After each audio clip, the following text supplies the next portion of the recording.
Good afternoon, everyone. My name is John Henderson. I'm the Manager of Engineering Services at the town of Tecumseh.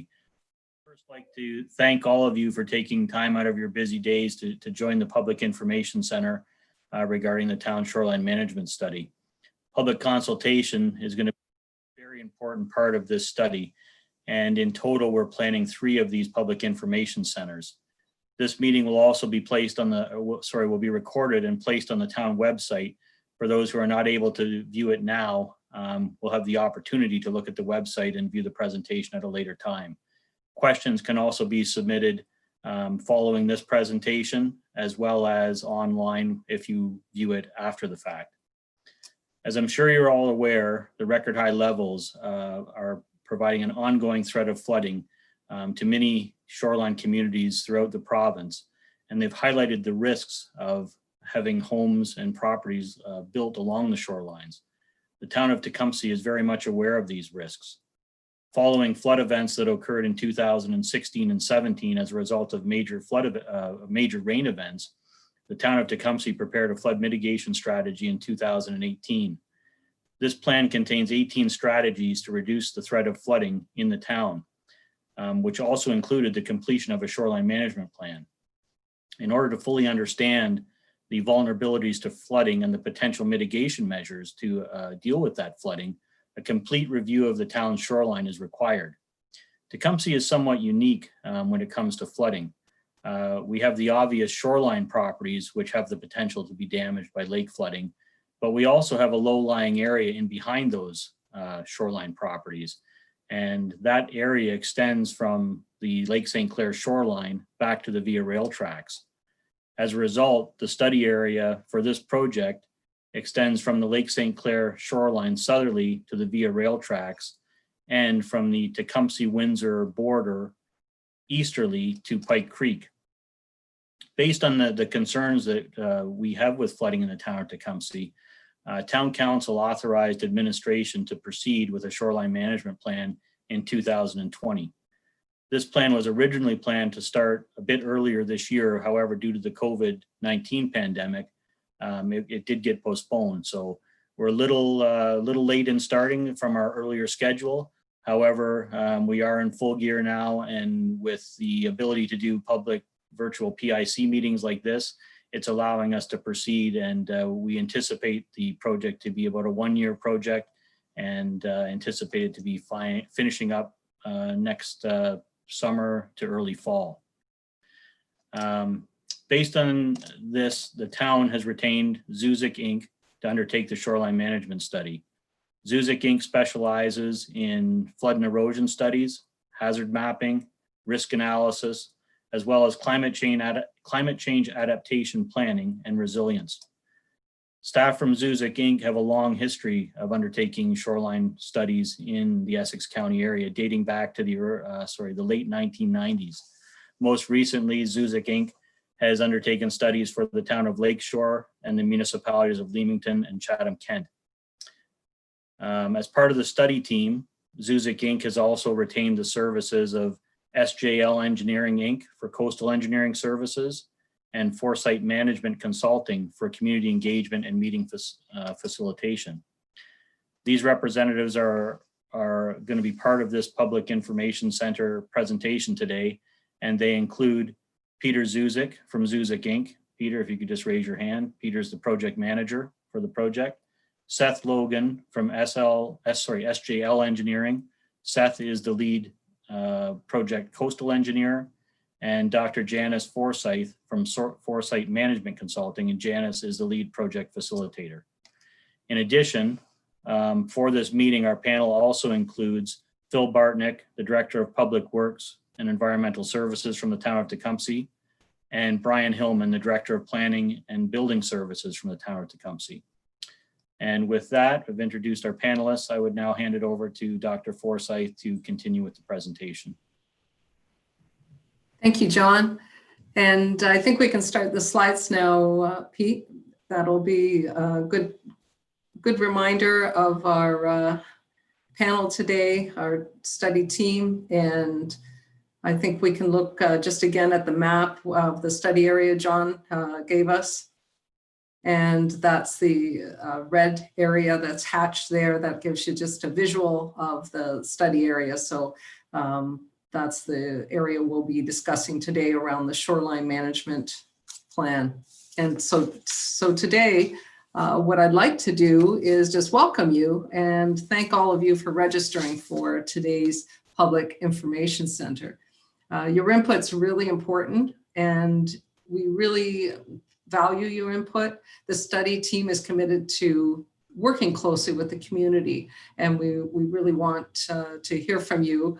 And so this is the next step here, is for me to tell you how the guidelines for this Public Information Center. So as you already have noticed, all participants are muted and off video. So only the panelists that are presenting and those that would be answering questions have their video on. So during the feedback portion, you'll be able to use the question and answer button found at the bottom of your screen. So what you do in that case is open the question and answer window. You would type your question or comment in the window, click send, and then your answer will be read by me to all participants. And one of the panelists will respond to the comment or question. And please note that you can check send anonymously if you don't want your name attached to the Q&A. So I just want to see if folks can see that, and maybe by clicking on that Q&A, if you want to do a test, just put test in there and see if you've got it open. And if you can give, if anybody, okay, I see one coming in here. Good. Okay, so all good. Everyone can use that. That's great. So again, I'll read those questions or the comments, and then we'll have the appropriate person to respond. So thank you for testing that out. So let's take a few minutes to look at our goals for today. In our goals, we're looking to provide an overview of the project and the work plan. We're going to share the preliminary findings from the field work and technical analysis. And then there'll be a discussion of the emergency response and present flood hazard mitigation and climate change adaptation approaches. And I will mention that there are some terminology in here for those of us. I'm also consider myself more of a layperson, and so Seth and Pete will be doing their best to provide definitions as they go through. They're very good at making that understandable for all of us.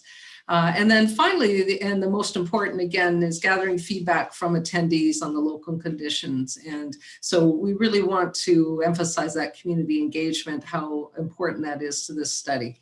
So we really like to encourage you to make your comments. And then at the end of this Public Information Center, there'll also be an opportunity for written feedback, and I'll tell you more about that later. So let's have a look at our agenda then. We're almost completed our welcome and introductions. And then I'll be turning it over to Pete and Seth, who will look at the project and timelines, sort of the different steps and what the timelines that John has already alluded to. There'll be a review of the technical work completed to date, lots of pictures and different projected climate change impacts on hazards and flood risks to show you what's happening, what the emergency access and flood hazard mitigation looks like. And then we'll have a general question and answer on the presentation. And then we have 3 questions that we'll be posing for interactive discussion with you as participants. And then we'll talk a little bit about the next steps. So just I'll give you a quick look at looking ahead for that. Pick number 2 and 3, we anticipate January 2021, we'll be having another virtual Public Information Center, and we'll have a date out to you certainly by the end of this year, so you can mark that in your calendars. There'll be afternoon and evening sessions again. The scope of that meeting, and we'll be using your feedback that we received today, as well as the update on technical work, looking at the draft floodplain mapping that considers climate change and potential economic damage calculations for different flood scenarios. And then we'll review questions with attendees. We'll also have an opportunity for that feedback. And then the third Public Information Center will largely depend on how all of the feedback comes in from the first two picks and from the field work, the technical work that's happening. So that would likely be in the spring. So at this point, again, I really want to encourage your feedback. If you want to mark down ideas or questions as Pete and Seth go along here, please record those, and we'll encourage your questions at the end of this next section of the presentation. So I'll now turn it over to Pete and Seth for their slides. Okay, thank you very much, Janice. Hopefully everybody can hear me okay. As Janice mentioned, my name is Seth Logan. I'm a coastal engineer with SJL Engineering, and we are working with Zuzek Inc. and Foresight Consulting on this project. I'm going to take you through a few slides here documenting some of the field work that has been done to date for this project and some of the technical analysis that we've started on as well. So one of the first things we did for this project is we got out in the field in September this year with a drone, and we flew the drone way out over the lake and we photographed the shoreline. This is a really valuable thing to do because it essentially documents through a photo database the state of the Tecumseh shoreline as of 2020. It's a really great reference for us going through this project and going through the technical work, and certainly a valuable asset to have. So if we go to the next slide here, I'll just show you a few examples of some of these photographs that we've captured. Top left corner, this is the west project boundary. So this is essentially the boundary between Tecumseh and Windsor. We can see a nice little sandy beach that is formed in this pocket, which is prevalent in a few areas along the shoreline. Top right is a good example of what much of this shoreline looks like, where we've had individual private properties that have protected the shorelines at various times through history. And as a result of slow recession of the shoreline, the alignment of that shoreline is therefore very irregular from property to property. Bottom left corner is an example of one of these stormwater outfall areas where we have an outlet and a little parkade, a little parquet. There's a number of them along the shoreline. And bottom right, we have an example of some undeveloped land with some natural shoreline, which there isn't a lot of in this particular project region. So moving from west to east here, this is sort of the center of the project area. Again, top left, a great example of what we have along quite a bit of the shoreline, where we have these long, continuous, generally steel sheet pile seawalls. Top right is Lakewood Park and Lakewood Beach, with a significant pier and a nice little pocket beach there. And again, in the bottom, some examples of private property, shoreline protection, which in some cases has a beach in front of it. And moving along to the very east end of the project, we have some more significant infrastructure in these breakwaters at the Beach Grove Golf Club and Marina. And of course, we have the jetties at Pike Creek. And these jetties really serve to shelter the navigation channel in the creek. They also serve to mitigate sediment coming into that navigation channel. The bottom photos are some photos inside Pike Creek, just inside the entrance to Pike Creek at the bottom left. And up at the very end, or the southern limit of Pike Creek for this study, which is the rail crossing. Important to note here, particularly in this Pike Creek area, you can see a lot of these interior lands that are very, very low and of course susceptible to flooding, as John alluded to in his opening remarks. So what do we do with these photos? One of the things we do with them is we create a shore protection database or a shoreline infrastructure database. We go through photo by photo and we look at every single private property and public property, and we attribute some information to each of those properties in terms of what the shoreline looks like. So is it an armored shoreline protected, or is it a natural shoreline? If it's armored, what type of structure do we have? What type of condition is that structure in? How well designed is it? What's the importance? What is it protecting, et cetera? Here's an example of some of the summary statistics that came out of this for the Tecumseh shoreline. 92% of the shoreline thereabouts is armored or protected and no longer natural. So it's a very high percentage of the shoreline, not surprisingly, that is no longer natural shoreline. Similarly, 91% of the shoreline is private land, privately owned infrastructure. And then on the far right here, we can see that 87% of the shoreline that is armored is some form of seawall, which is essentially a vertical wall. Most of them steel sheet pile, some of them are concrete, etc. So it's a very, very high percentage of one structure type. So this whole region is very consistent in terms of what is being used to protect the shoreline. And if we dig into that a little bit further in this next slide here, we can see the condition of different types of seawalls along the shoreline. So steel sheet pile seawalls, which is shown here in this bottom left photo and also in the left pie chart. We can see the vast majority of them are actually in quite good condition along the shoreline. As we move over cast in place concrete seawalls, there's a bigger percentage that are sort of poor or moderate condition, but it's still predominantly good condition. And likewise with the precast concrete seawalls, very good condition. So this is interesting because this is not what we would typically see, particularly on an open coast Great Lakes shoreline, like on Lake Erie, for example.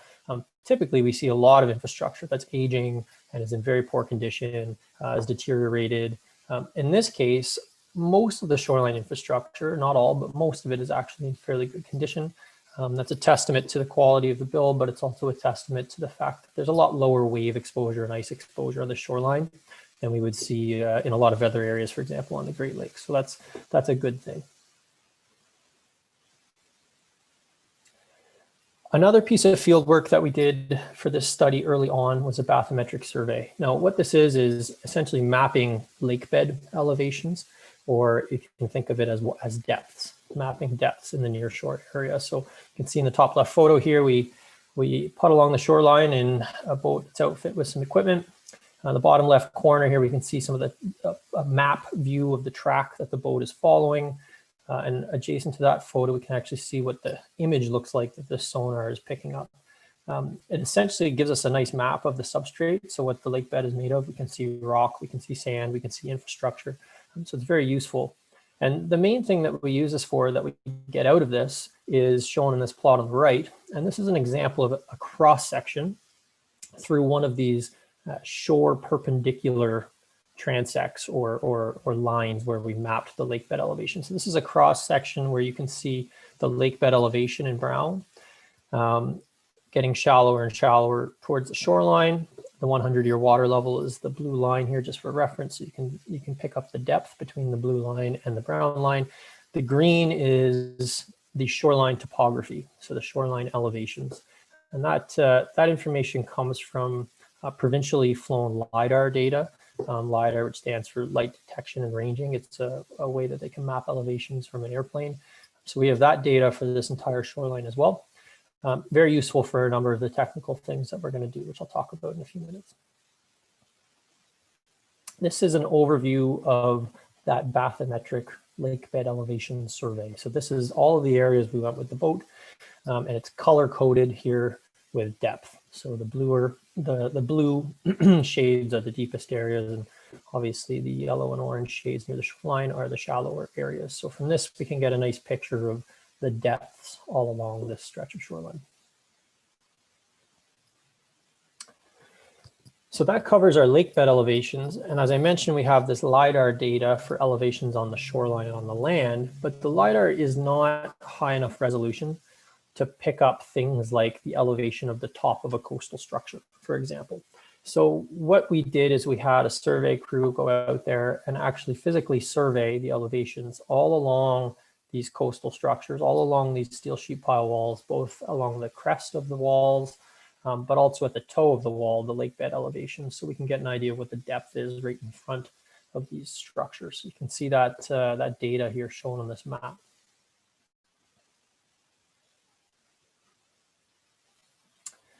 So that's a bit of the field work that we did. I'm going to jump into some of the technical work that we've started. Obviously, this project is fairly new, so there's still lots to be done, but I'm going to give you a little bit of an update on where we're at with some of this technical work. So first and foremost, if we're looking at flood mapping in particular, we need to understand water levels. In particular, we need to understand extreme water levels. So we talk often about this thing called the 100-year flood level. What is the 100-year flood level? Well, what it is it is a water level that has a statistical probability of occurrence of 1% in any given year. So it's not a water level that we're guaranteed to not see for 100 years. That's not what this is. This is every single year there's a 1% chance that we might experience this water level. Now it's a combination of two independent things. Okay, it's a combination of the static, or essentially the average lake level for Lake St. Clair at any given time. And the other aspect is storm surge, which is the localized elevation or raising in elevation of the water level along the shoreline due to storm winds. So we have to combine these two things to find ultimately what the water level may be for that 1% chance of occurrence. Now, existing regulatory documents, for example, the Essex Region Conservation Authority regulates the shoreline to a 100-year flood level of 176.4 meters. IGLD 85, that's International Great Lakes Datum, and it's essentially a datum that relates the level to mean sea level. Now that value dates back to a report that was published in 1976, so very old. The Ministry of Natural Resources also did a very exhaustive study for all of the Great Lakes and all of Ontario, looking at water levels, and analyzed the water levels for this particular area and published them in a report in 1989, which is the basis of regulation for most areas in Ontario, but in this particular area, the 76 report is still used. So one of our goals here is to update these outdated analyses for water levels to bring it up to speed to 2020 with the best possible data and of course coverage over the last 30, 40 years that we didn't have in 1976 or 1989. And of course, in addition to that, we want to include projected impacts of climate change when we're talking about potential water levels. So the first thing we did here to analyze this is we did an analysis of historical static lake levels or average lake levels for Lake St. Clair. We used data from 1918 to 2020, so we have over 100 years of data. We essentially boil this data down and fit it to some statistical distributions to figure out what a 1 in 100 year or 1% water level might look like. And this is shown on that bottom left plot where you can see all the data in blue and the line in black gives us a 100-year water level of about 176.03 meters IGLD 85. And that typically occurs in the early summer in June, July. And just interesting to note that that's 12 centimeters above what the Ministry of Natural Resources found in 1989. The second aspect of this, as we mentioned, is storm surge. So we reanalyzed storm surge data from the nearest water level gauge, which is at Bell River, from 1962 to 2020. So we had 58 years of data for this one. And same sort of thing, we do a statistical analysis and we came up with a 100-year storm surge, in this case, of 55 centimeters. Now, all of this work was done for every month of the year. So it was done seasonally so that we could capture the seasonality in storm surge and static lake level. So that 55 centimeter storm surge typically would occur in the winter. We wouldn't have a storm surge that high in the summer, which is important to note. Now that value is also about 10 centimeters higher than was found by the Ministry of Natural Resources in 1989. So we have this static lake level analysis and we have this storm surge analysis. Now we need to combine them and do what's called a joint probability analysis, where we're essentially asking the question, for any given static water level, what's the chance of a corresponding storm surge on top of that? And we put these two data sets together to figure out what the 100-year flood level would be with these two things in combination, again, seasonally throughout the year. And we found that the data shows a 100-year flood level for Tecumseh Shoreline of about 176.23 based on this historical data. Now that is right in the ballpark, or actually right in between, essentially, the 1976 and the 1989 values that were published by Dylan and by the Ministry of Natural Resources. So sort of right in the same area. So certainly consistent with the results that they found back then. Now, important to note as well, as I mentioned, we need to factor in climate change with that, which Pete is going to talk about in a few slides. So now I'm going to jump over to waves. Why are waves important? They're important for a couple of reasons. One, on a shoreline where we have erosion, obviously it's very important to understand the wave energy that's impacting that shoreline. given that this shoreline is so protected, erosion isn't nearly as big of a concern here as it would be in other places.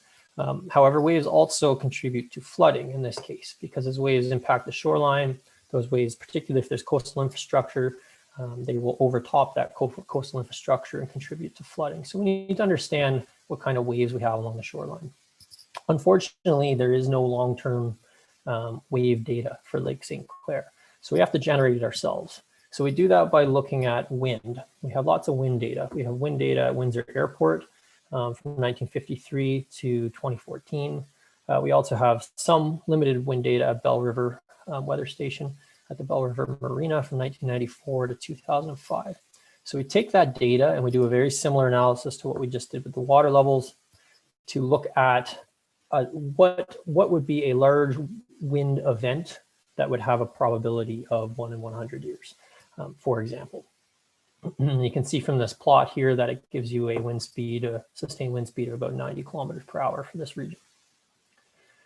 So the next thing we do is we do what's called a wave hindcast. So we have this wind data, we have these wind events, and we can use them to predict wave generation over Lake St. Clair if that wind was blowing from the north to the south towards the Tecumseh shoreline. So we use this to determine what the wave heights and the wave periods, which is the timing between individual waves, might be during one of these major storm events. And you can see here in this table, and particularly highlighted in red, a 100-year wave event would be something that occurs with a wind speed of about 90 kilometers per hour. We'd have a wave height of roughly 1.59 meters offshore of the shoreline, so out in deeper water, with a wave period of about 5.3 seconds. And this analysis was validated or checked against what little wave buoy data we do have in Lake St. Clair to make sure it's accurate. So those offshore waves need to be transformed to the shoreline because we need to understand what those waves look like when they hit the shoreline along Tecumseh. So what we did is we did some analysis of wave shoaling and wave refraction, wave breaking, these processes that change the shape of a wave as they propagate towards the shoreline.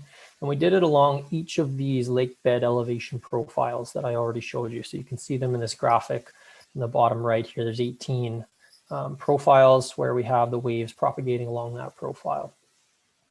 After the analysis, we output the corresponding wave conditions right at the shoreline along each of those profiles. So essentially right at the toe or the base of the seawalls and the beaches and so on.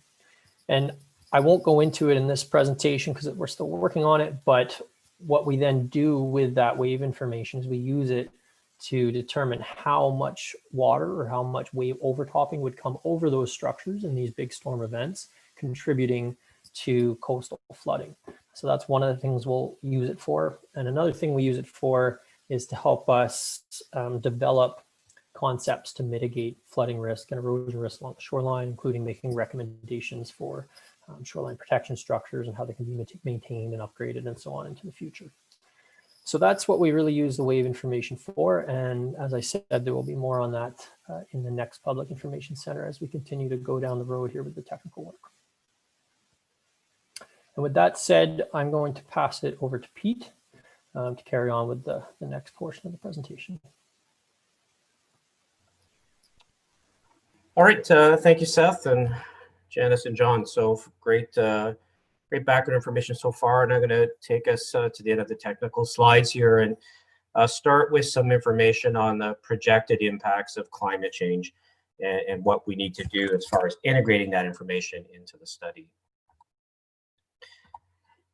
So the first slide here, we know, I think everyone's well aware that our climate has been warming, and the graphic here is across Canada how much warming we've seen in the last 60 years or so. And we also, I think, are all pretty familiar with the fact that it's projected to continue to warm. And so this is an output from a recent federal report showing the amount of winter warming that's projected by late century, so 2081 horizon, 60 years down the road. In Southern Ontario, where we're interested in here, Southwestern Ontario, the projected warming in the winter is on the order of 5 to 7 degrees Celsius. And that's an enormous change from what we've had historically when we would have cold winters and lakes covered in ice. And so the graphics on the bottom here are meant to highlight what this warming could mean for southwestern Ontario and the Tecumseh shoreline. And so also we got Lake St. Clair here, larger Lake Erie to the south, would be Leamington in this area here. Obviously Windsor over here in Tecumseh. So this is a good old historic Canadian winter when Lake St. Clair is covered in ice. The middle graphic is showing the lake being partly ice covered, and where we're headed to in the future if this warming continues to happen. Several reports, including some work we've been involved with, suggesting that by late century, we may not have ice on the lakes anymore in the wintertime. They'll be exposed and warm enough that we'll have winter storms impacting the shoreline all the time. So instead of having ice out in front of your shoreline in the Tecumseh area in the wintertime, you're going to have open water and the potential to be impacted by storms. And for Lake Erie, part of this previous study that we're involved with, we wanted to look at what that meant. And so this graphic on the bottom is a comparison of the amount of wave energy generated on the lake, on Lake Erie, but I think we can extrapolate to Lake St. Clair. How much energy increase would we see if the lake becomes ice-free in the winter? And so we compared historical wave energy reaching the shoreline and in the center portion of the lake to the amount of energy that would be impacting the shoreline of the lake in the future if the lake becomes ice-free. And you can see that these increases are quite dramatic. For the shallow western basin, the amount of energy in the wintertime, the increase would be on the order of 120%, which is a dramatic increase. As we move out to the deeper parts of the lake, we're in the 70 to 80% range. And so given that Lake St. Clair is quite shallow, we haven't worked specifically on Lake St. Clair on this topic, but I think you could expect a similar type of trend to the shallow portions of the western basin of Lake Erie. And so again, looking forward, and we have to factor this information into this technical work so that we can come up with good recommendations and ways to help the community be resilient to future flood risk, not only based on historical extremes, but based on what we can anticipate for the future due to climate change. And one of those things that we have to be prepared for is that there'll be less and less ice cover in the future and more exposure to winter storm events. And Seth took you through the water level discussion a little bit more here. This is the long-term record of water levels from 1918 to 2019 here, the high. And we all know that we set record highs in 2019 on Lake St. Clair. Prior to that, for a couple of decades, it was actually quite low. The average is the dashed black line. And then Seth also mentioned that 100-year lake level, and that's the red line up here, and that factors in the account additional flood risk due to the storm surges. And so this is what's happened historically. Next slide is a bit of a forecast as to what's going to or what may happen in the short term. And so a lot of times we're asked at these meetings, well, what's going to happen in 2021?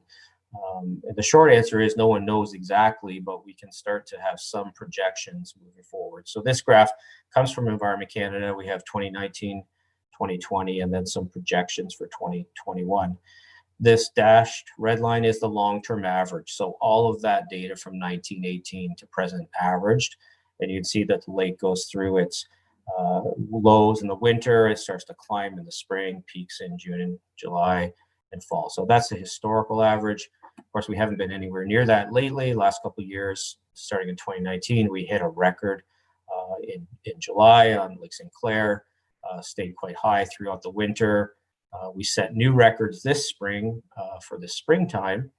The black curve is above these gray bars, which was the historical records. And then we came within a couple centimeters of touching a new high for the summertime. And where are we going? And I'm sure a lot of people, especially those living on the lake, want to know, what can we expect in the future? And the short answer, as I said, no one can really project beyond a couple of months, but we can give you a range of scenarios. And so if we have dry weather, we have a low amount of precipitation and snow in the wintertime, and it stays dry in the upper basins, we're going to be down into this lower portion of the pink area. On the flip side, if we set records for the amount of spring rainfall, as we did in 2019, we could be right back up to where we were at this sort of high level the last spring. So what I try to convey, I guess, is that it's really going to come down to how much precipitation we have throughout the winter and in the springtime. I think the best thing to assume, though, is that the high lake levels are not going away anytime soon. So we need to be vigilant and be on guard. And for those that, again, live on the lake, continue to monitor your property on a regular basis. And as far as the future here, and we'll touch more on this in the second pick, but I just wanted to highlight the fact that the latest research, again, coming from Environment Canada on the future, is also suggesting that high lake levels, when we have a period of high supplies like we have recently, are projected to be even higher.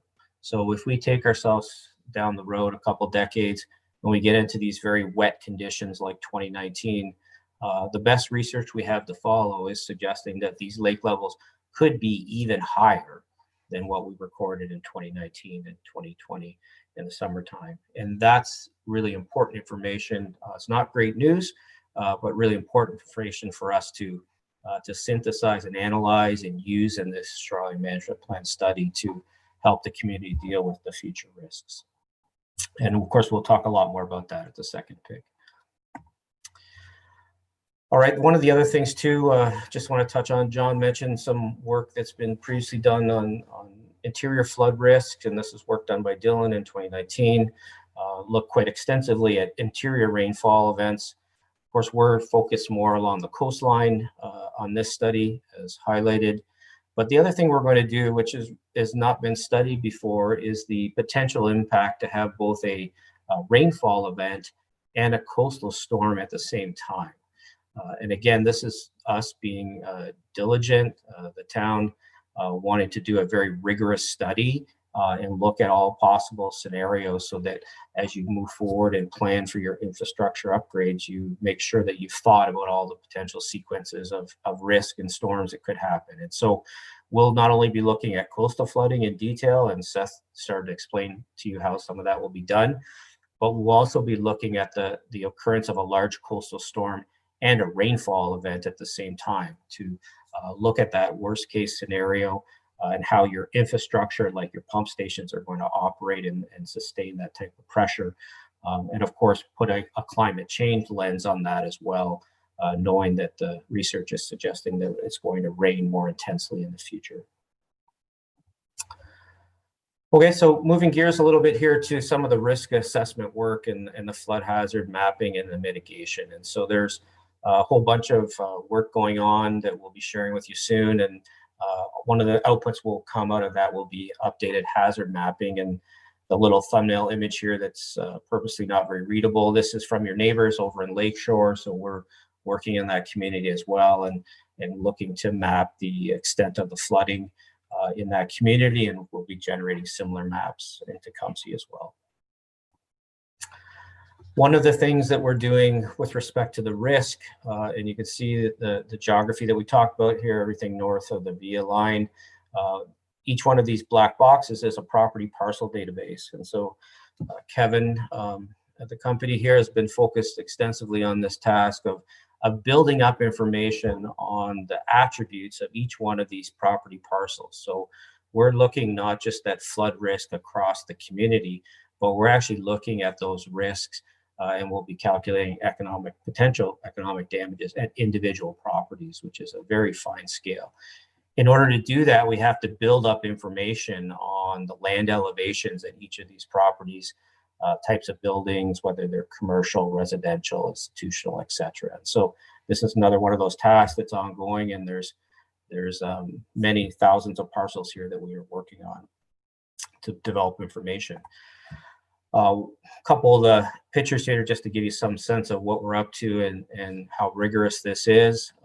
These are traditional aerial photographs here, camera looking downward on buildings, but we're using some innovative technology, computer technology, to be able to look at those buildings in 3 dimensions, as you can see on the right-hand side, so that we can understand what the elevations are around those buildings, picking elevations around the front building the steps, for example. We also want to use images from Google Street View, which again, freely available imagery that you can get from Google to attribute things like whether a home has a basement or not. You can see a basement window here. How many stairs are there to leading up to the front door?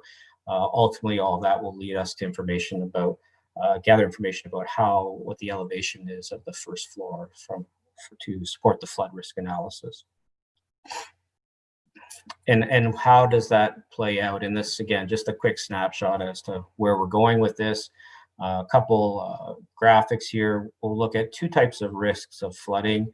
The first will be the amount of flooding above the first floor. So the reason we're going through this attribution of the property parcel database is to figure out what is the elevation of that first floor. There's no existing data of that relative to the land and to the lake level.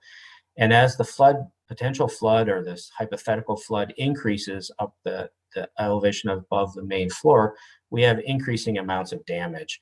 So 1 foot flood, the curves and the data suggest 32% of the building could be damaged, up to 54% at a 4 foot flood. And there's also methodologies to take that further and use the information to estimate the amount of damage to your contents in your home as well. And so again, we'll be working on this type of analysis to be able to quantify what the true economic risk of the floods are in the future as well. And this next map, I just want to caution everyone, is very preliminary, but this is your community, the west to east boundary. And everything that's shaded in these bright colors here, the greens, blues, and orange, are areas that could be flooded during that 100-year flood level that Seth described.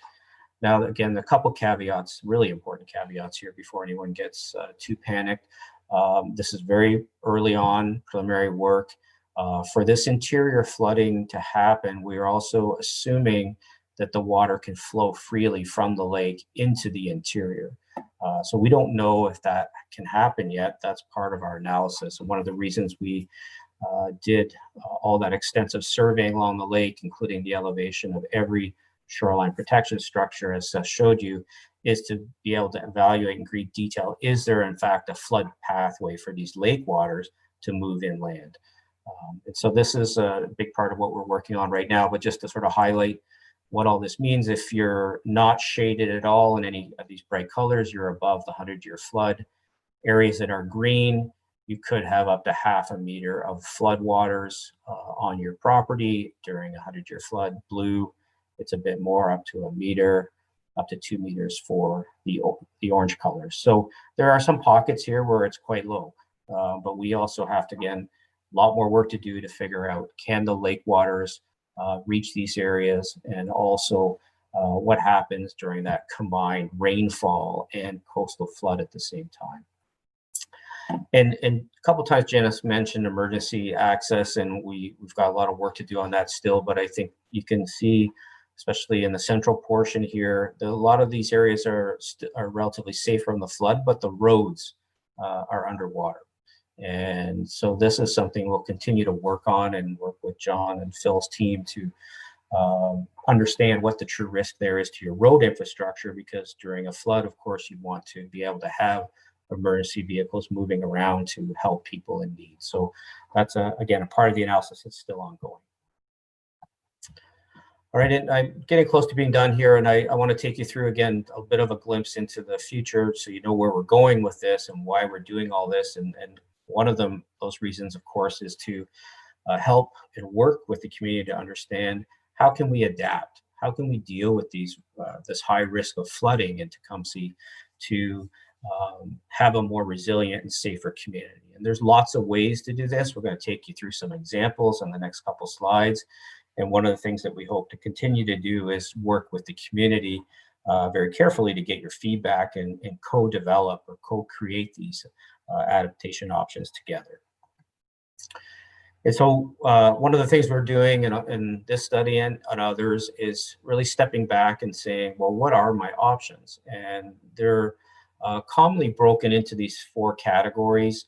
Not all of them are probably going to be applicable to Tecumseh, but I'll just take you through these different options. They're part of our toolbox, and they're things that we think about when we want to get innovative and say, well, how can we deal with these flood risks in Tecumseh? How can we come up with methods to reduce the risk exposure to the community? And so the easiest thing to do in the future is to avoid risk. And that's a big part of what the Conservation Authority does, which is ensure that new development's not occurring on hazardous land. So as we build more in the future, let's make sure we're not building on lands that are prone to being flooded. Retreat and realignment. Again, this would be one I'd say is probably not that applicable to Tecumseh. We're not about to move this community, and we're certainly not about to recommend that, but it's part of the toolbox. If you have something that's low-lying, maybe it's a smaller shed or something close to the lake, in some cases, maybe the right decision might be to move that to higher ground. Accommodate, again, is an adaptive strategy that allows you to continue to occupy the area, but you're making modifications in some way. You're improving the infrastructure so that you're reducing the risk. And then protecting, again, Seth highlighted the amount of shore protection. You're certainly doing this already, and this is making sure that your property is protected from erosion and flooding as best you can. Okay, so on to a few pictures. So what do we mean by this? And as we go through this study and we go through picks 2 and 3, we'll keep talking more about these concepts with you. So avoid, and this is really just making sure, and there's a graphic here from the province showing you that if you have a 100-year flood level, you need to make sure that the new building is happening outside of those hazardous lands. And in some places, in other parts of the lakes, an example from Lake Ontario, where the community has not only a flood problem, but they have an erosion problem here as well. They've chose to locate the new development quite far from the shoreline. So these are options. Again, not all of them will be applicable for Tecumseh. And retreat, again, not something that we'll likely be getting too far into here with this community, but there are certain places across Southern Ontario where we're looking at this, and this is probably one of the more viable options, is picking up your infrastructure and moving it. And accommodate. And so I think we're going to spend probably a fair bit of time on this as we move forward. And that's understanding that the shoreline of Tecumseh is heavily developed. There's a lot of infrastructure with a lot of economic value. And we need to find ways and come up with creative and innovative ways to retrofit homes, for example, to be able to continue to occupy this community, these lands, but to do it in a safer way. So we'll talk certainly a lot more about this moving forward. And then shoreline protection. Seth will keep talking to you throughout these meetings about what we mean by well-engineered, the importance of using professional engineering expertise when designing shoreline protection, and also especially making sure that you're monitoring and doing maintenance on shore protection in the future.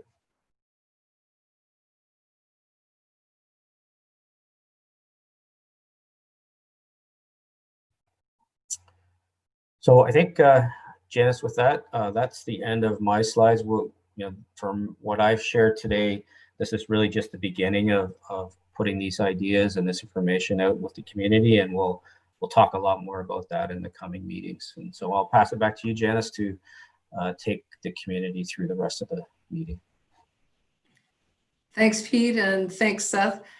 I've actually got one question already in the Q&A. So everyone else, I'll read the questions out loud. If you'd like to type your questions in the Q&A box, then I'll read them out loud, and we'll either Pete or Seth will answer it, or any of the other panel members from the town of Tecumseh. So this first question is, can you comment on rainfall versus ice cover throughout the Great Lakes as an indicator or lake levels? Can you comment on rainfall versus ice cover, and in brackets, throughout the Great Lakes as an indicator or lake levels? Maybe it's supposed to be for lake levels, as an indicator for lake levels. Pete, do you want to? Yeah, well, I'll take a crack at that. I think this business of lake levels, and you would think we might know that, have all this figured out by now, having occupied this area quite intensively for 150, 200 years. I think the reality is we still are learning a lot about our hydrology and our rainfall events and how that water moves through our system here in the Great Lakes. But certainly one of the important trends, and this has been measured, so this is not about climate models and what might they tell us about the future, but we already know it's raining more than it has historically. And the projections are for it to continue to rain more than the historical averages. And so this is a really important aspect of climate change that we all need to start wrapping our minds around, because what it means is there's likely going to be more water in these lakes in the future. And that's attributed to, again, to the climate change processes. And the simplest way to think about that is that warmer air can hold more moisture. The reason that we have tropical rainforests at the tropics is that it's hotter and there's more moisture in the air. So as our temperatures warm, we'll have more moisture in the atmosphere. That's going to lead to more rainfall events and higher lake levels. So this is, and I've been doing this business, almost 30 years. This is going to be a really important factor moving forward that we have to consider as we do these types of studies. And we want to keep talking to the community about it, because getting prepared for levels that are going to be potentially even higher than they were in 2019 and 2020 is something that we think is really important for the community. Great, thanks, thanks, Pete. You spoke to climate change. This next question asks, what weight will climate change be given in the final calculation?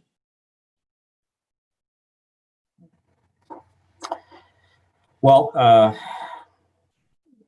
that's another good question. I think, see, how can we comment on that? I mean, first of all, a little bit more about the work. We're going to look at flooding, and we're going to generate maps of flood risk and flood potential for a number of different scenarios. And so we will do that work based on the historical extremes, and Seth did a good job of explaining that to everyone.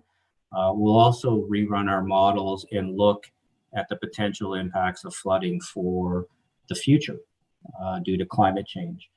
And then we'll rerun the models again, looking at the potential for climate change water levels in interior rainfall events, something that hasn't been done previously in Tecumseh and really in most areas at all. So we're going to do a lot of iterations, and how will they all factor in, I think, is something we don't really know yet, because we're just in the study started. We'll work very closely with John and Phil's team and the planners as well. I think as a general comment, we certainly have to put a lot of weight in what's happened in the past, because that's all known information. But where the world is right now, and we firmly believe this too, that we have to start building in a factor of safety in our planning decisions so that we can account for the unknowns of the future as well. So I think they're all going to play out equally important as far as what kind of decisions are made on the community scale. Those are things we haven't decided yet, and certainly things that the staff from Tecumseh will play a big part in making decisions about. Thanks, Pete. The next question is, what role does ice coverage play in water levels? If we have no ice, why is the flood risk higher? I can take that one, Pete. Sure. There's a couple of things here. So ice coverage doesn't have an impact on static water levels per se, but it does have two important impacts that contribute to flooding. One, if we have ice on the lake, we can't generate waves. So if that ice is removed, all of a sudden we can have storm waves being generated across the lake in the winter months. And those waves, when they impact the shoreline, can contribute to coastal flooding. So that's number one. Number two is we can't get storm surge really when the lake is covered in ice, because storm surge is this process by which the wind pushes the water in one direction, creating a temporary rise in the water level on the shoreline. If we don't have ice in the winter months, we can get storm surge occurring during those months when we wouldn't have otherwise, meaning we can have elevated lake levels in localized areas along the shoreline due to storm surge in the winter months that we wouldn't have had before.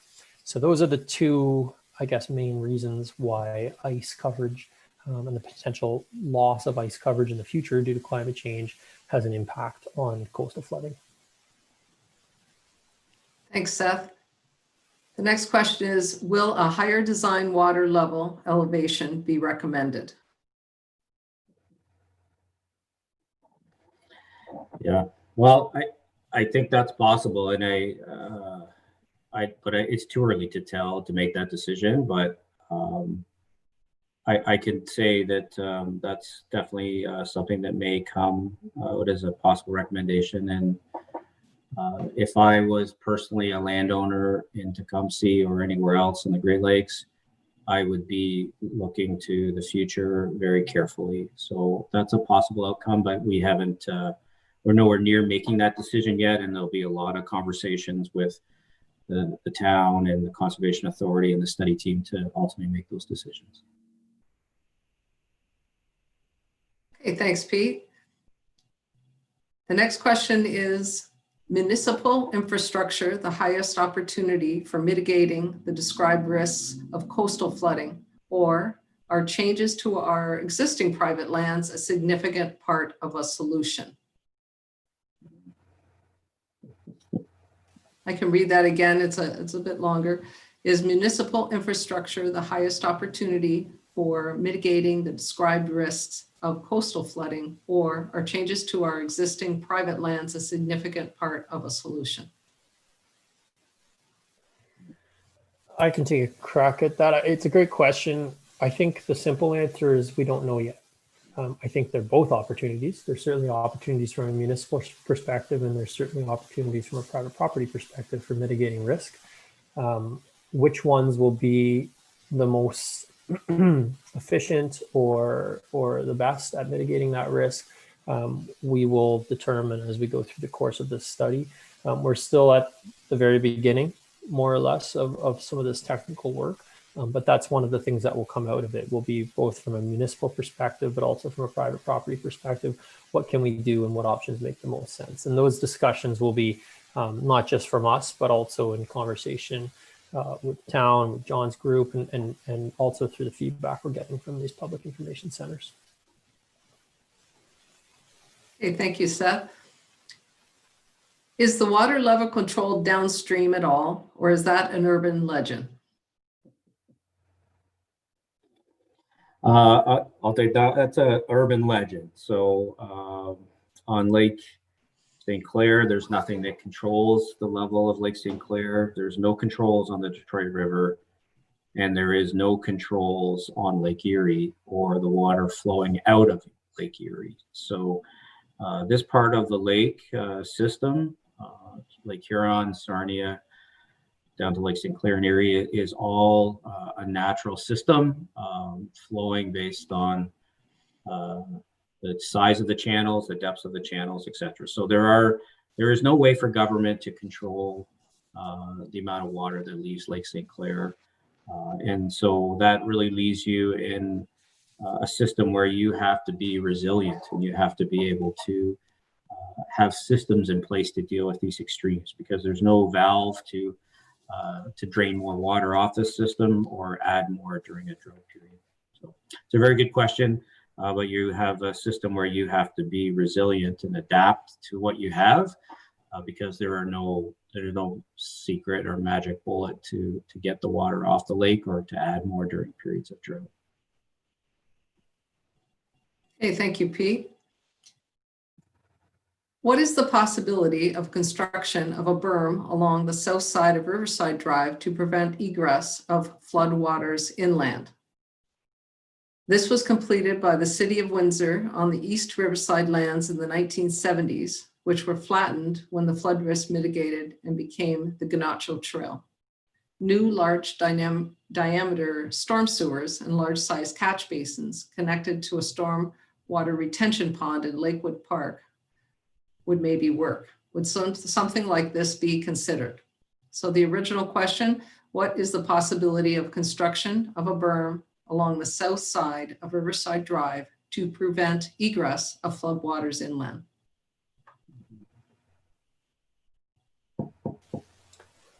I can take that. Another really good question, good recommendation. Certainly from the perspective of coastal flooding, that type of a solution is certainly something that would be considered in these types of studies. Whether it's possible for this specific region and this geography to do that is obviously reliant on a number of other factors that would have to be discussed with the community, it would have to be discussed with the town. So whether that specific solution is something that would be recommended for this area, we can't say at this point. But certainly those types of solutions are all part of the toolbox that we'll be looking at when we look at all of the possible strategies here to mitigate the risk. It's a great point, Bill. Thanks, Seth. Retreat is not an option in an established community.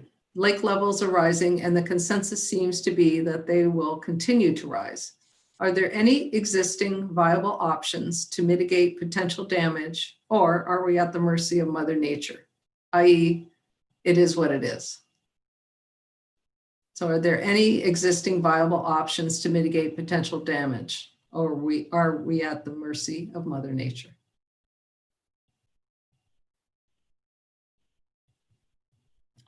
Well, okay, it seems like we're going back and forth here, Seth and I. That's good. So we're taking a tag team approach. I think, again, as we said a few times, it may start to sound like a not a very satisfactory answer, but we don't know yet because we're just getting started on this study.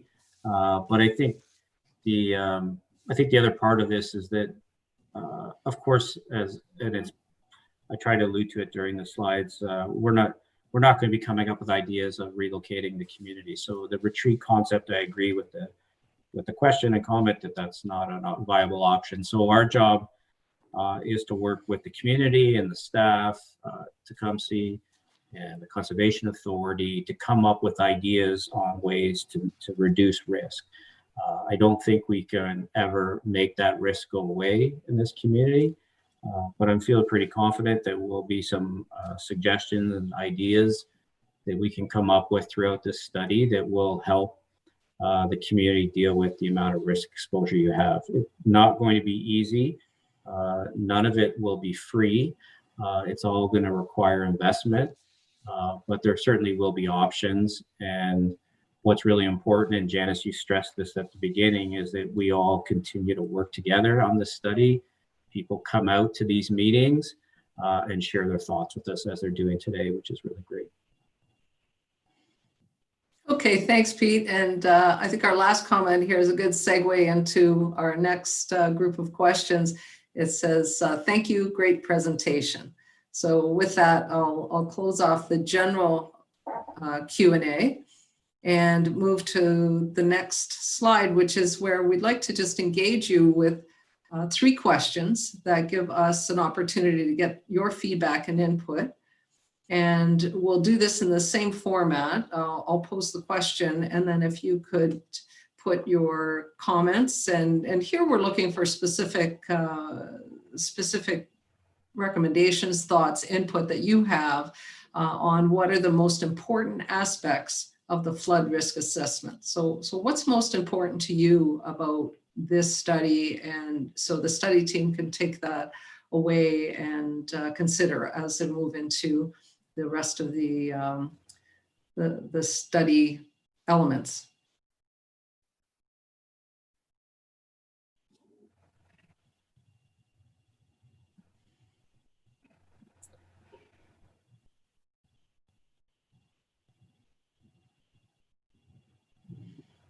Janice, I wonder if this might be a good time to mention too to everyone that they'll have a chance to answer and provide feedback to these questions during the exit survey as well, or the online survey. Thanks, Pete. Yeah, absolutely. You will have, if you're not able to come up with any thoughts that you want to share at this point, or you want to think about a little bit, there is the comment sheet that will be available on the town website under the study. We'll provide the link as our last slide, and it'll have these same questions and a few tick boxes, some ideas for you, for thought starters for you to check off, and then an opportunity for open comments as well. So please know that this is not your last crack at this. You'll have an opportunity to participate after the webinar. but I do have some things coming in, so that's great. So I'll read these off, and then we'll see if there's any additional thoughts that come in. The first one is mitigation strategy and who is going to pay for it. I don't think going to comment on all of these. I could just read them, and then potentially Pete and Seth, if you want to make any comments after that, I think we can go from there. So the first was identify the areas of highest risk, or the second one is identify the areas of highest risk, including egress and ingress. I think I said that backwards, ingress and egress. The next one is particular attention to lakefront property owners and their individual risks and strategies. And then we have a realistic understanding of risk mitigation and clarity of what measures are needed to protect private properties, openness to all possible solutions, and ways to fund them. So a realistic understanding of the risk mitigation and clarity of what measures are needed to protect private properties, openness to all possible solutions, and ways to fund them. Practical and realistic recommendations to recommend methods to mitigate flooding to homes and personal property. So practical and realistic recommendations. Carefully consider and evaluate all potential solutions that will work. Understanding long-term outlook for water levels and associated cost implications, options for reducing risk to individual properties. So understanding long-term outlook for water levels and associated cost implications, options for reducing risk to individual properties. To carefully consider and evaluate all potential solutions that will work. Oh, I think I already read that one, sorry. I'm clicking them off here as done, but I think I missed that one. So those are all the ones we have so far. Seth, Pete, any comments on that? And then I'll read any additional ones that we get in after. Oh, maybe I'll go first, Janice. Thanks to everyone for all those questions and comments. And I know this is not the desired format that we want to have with everybody, but we really do appreciate you taking the time to give us feedback here. And I think we're seeing some interesting comments that are been similar to some of the other work we're doing too. And that's one that sort of struck me was the importance of not only short, but long-term. So we have some people that are dealing with flood risk right now, and we saw lots of sandbags along the lake. And so we might want to put our focus not only on longer term, will certainly be a big part of this, but what kind of recommendations can we provide to people right away? So I think we'll, as we've done in other studies, try to balance both. I mean, we're certainly here to work with everyone to think about long-term strategies and think about the impacts of climate change and also about the amount of infrastructure and development that you have. And so we're here to be thinking about that in the long term. But we'll certainly spend some time and do the best we can to provide people with ideas in the immediate short term as well, and how they can deal with the current risks that we're facing. Yeah, and I'll just add that the purpose of these questions is really to get your comments and your feedback so that we can document this from all of the residents and the stakeholders and use it to really help us guide the study and the priorities for the study. So I don't have any specific response to any of these questions. They're all great, and we really appreciate and certainly encourage people to continue participating this way with the questions to come. And in the public information centers, number 2 and number 3, this is important information for us to have. So thank you. We have 2 more comments. Addressing safe access for residents throughout areas of concern during flood events, i.e. emergency vehicle access, public access, municipal vehicle access. Then The final comment I think we'll take for this question, then we'll move to question 2, is solutions for average events, not just the worst case scenario of the 100-year event. Okay, it's good.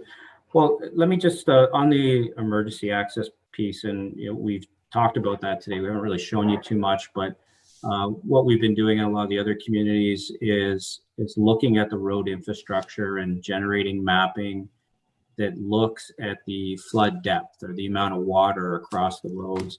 And I think that that's a really important starting point to understand what kind of water depths could we expect during these types of flood events. And then layered into that comes, all right, well, can a personal vehicle cross these water depths? Can the emergency fleet, fire, ambulance, police, cross these areas? I know this is something that the town is thinking about a lot, and we'll continue to focus on that. We just haven't quite got to that part of the study yet, but it's a very important aspect. It's not just your infrastructure, but getting emergency services to where they may need to go during a flood event is critically important as well. So stay tuned on that. I think it's a really good point. And it's an area where there are risks right now in Tecumseh because these interior lands, as we all know, are low in some places. So we'll continue to focus on that topic moving forward. Great, thanks, Pete. So the second question, we can move the slide. With respect to flooding and erosion hazards, what are the most vulnerable areas in Tecumseh?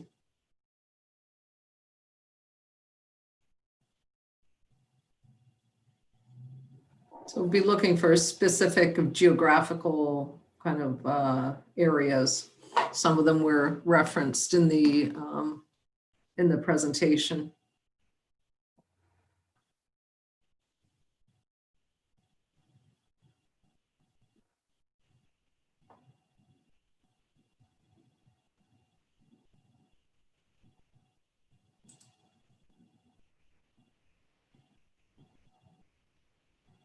So some of the if you could just comment whether you think the shoreline properties or the interior properties are the most vulnerable, maybe an area like Pike Creek, anything of that nature that you'd like to share at this time.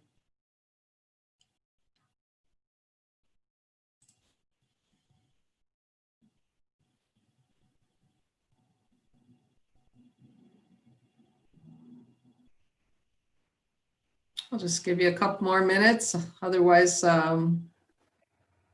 you can take the time to answer that same question again on the comment sheet that's available on the website if you'd like to give that a little more thought. Okay, I've got one coming in here. Shoreline on private property with no or low break walls. There does not seem to be a standard break wall height or structure. Also inland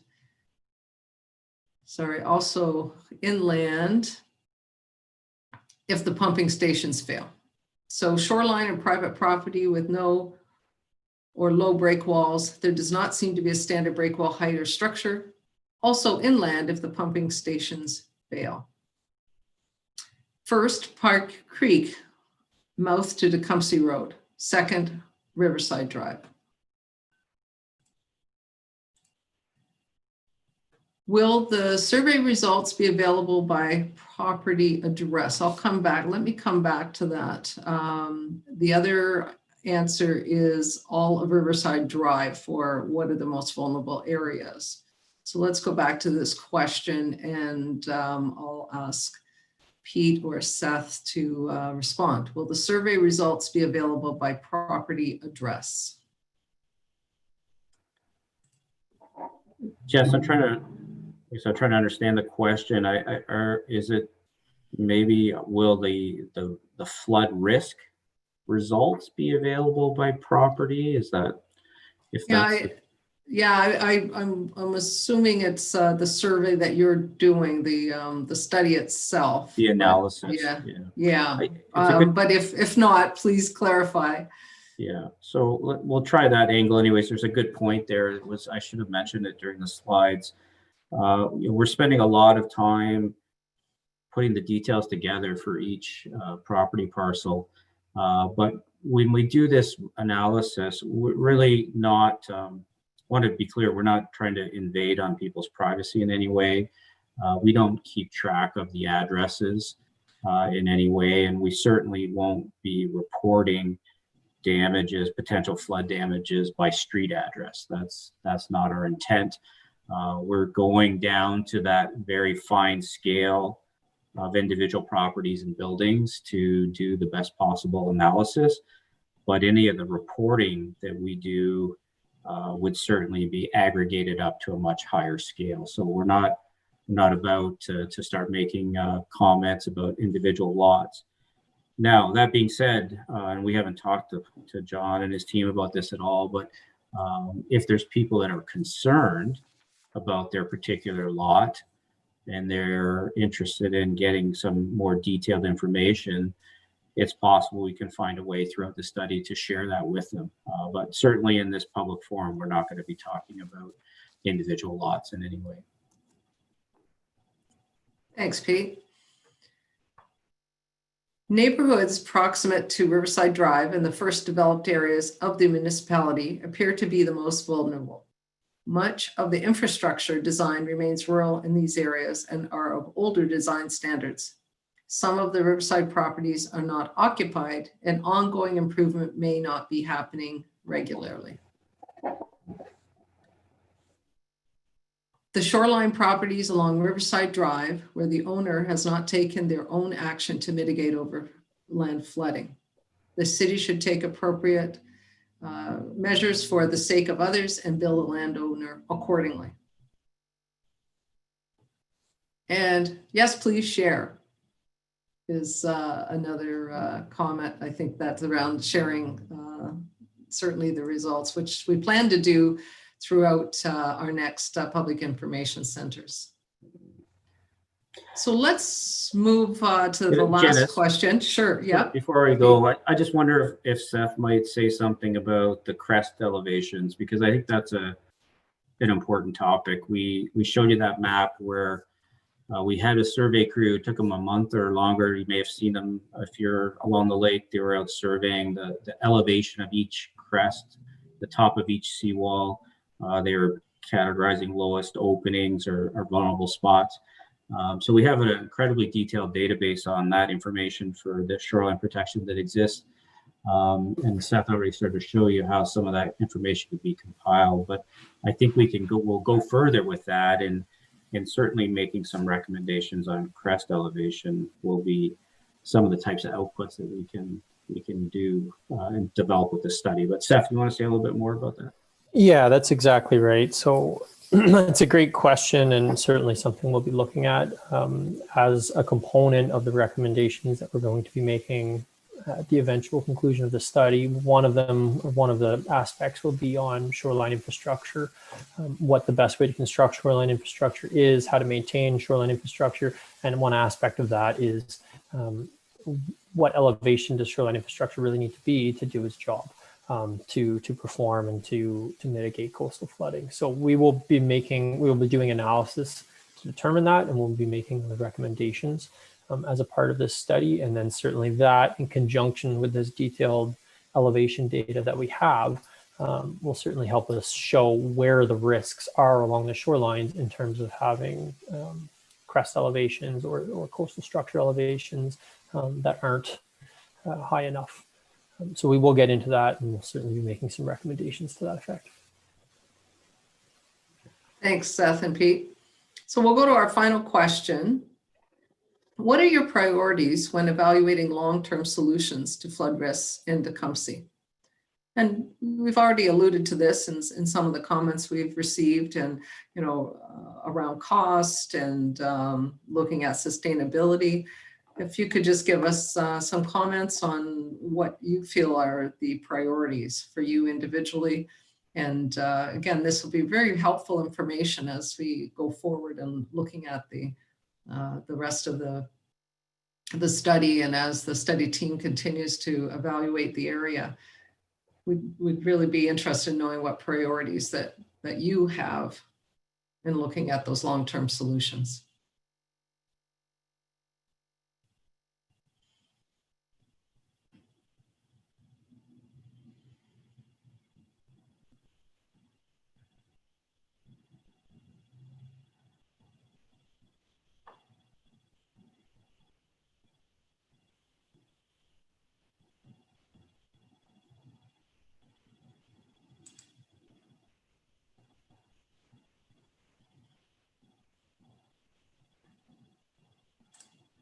It could be anything from the protection and enhancement of the ecosystem, making sure that you can remain on your property, those of you along the shoreline.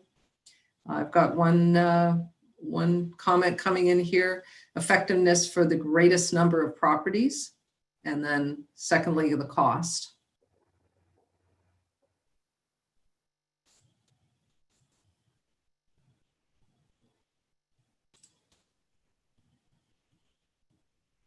And another one coming in here, high risk areas versus cost.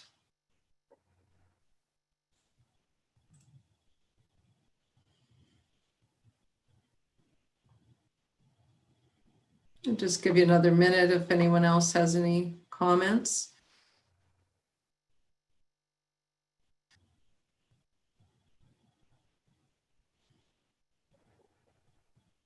You will have the opportunity in the comment sheet as well. There's a number of options available in the survey. The survey will take about 5 minutes to fill out. So we really encourage you to go to that comment sheet so we can get additional feedback and have you fill that out. And it's on the town website under this particular project. Another comment, evacuation protocols and plans. Are there better practices that could be adopted, i.e. reuse better use of existing municipal infrastructure and parks to assist in offsetting coastal effects? Updated development guidelines that support mitigating coastal flooding risk as examples. Would like to hear all possibilities. And then cost versus the probability of the 100-year event. Solutions that maintain the value of our property.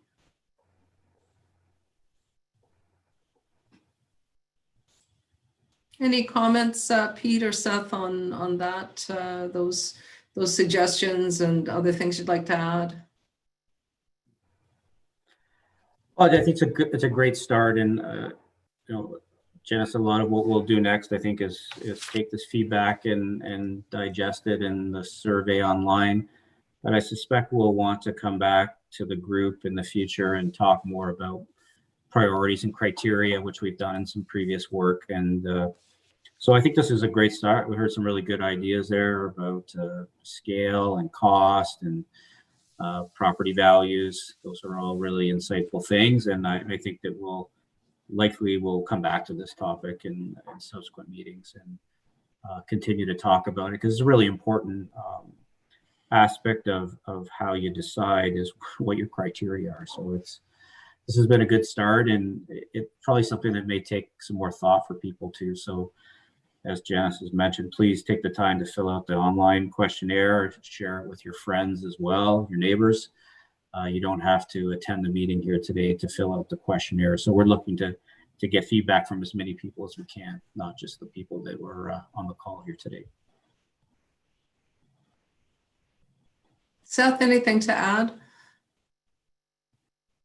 Just really to echo what Pete said, at this stage in the project, really we need to get the technical work completed, and we need to generate as many options and possible mitigation concepts as possible. And then these really good, important questions about costs and priorities and so on, that'll come into the next step, which will really be to evaluate those options and how we go about evaluating them. We'll certainly factor in those components. So very good points, and we'll talk about that a lot more down the road in picks 2 and 3.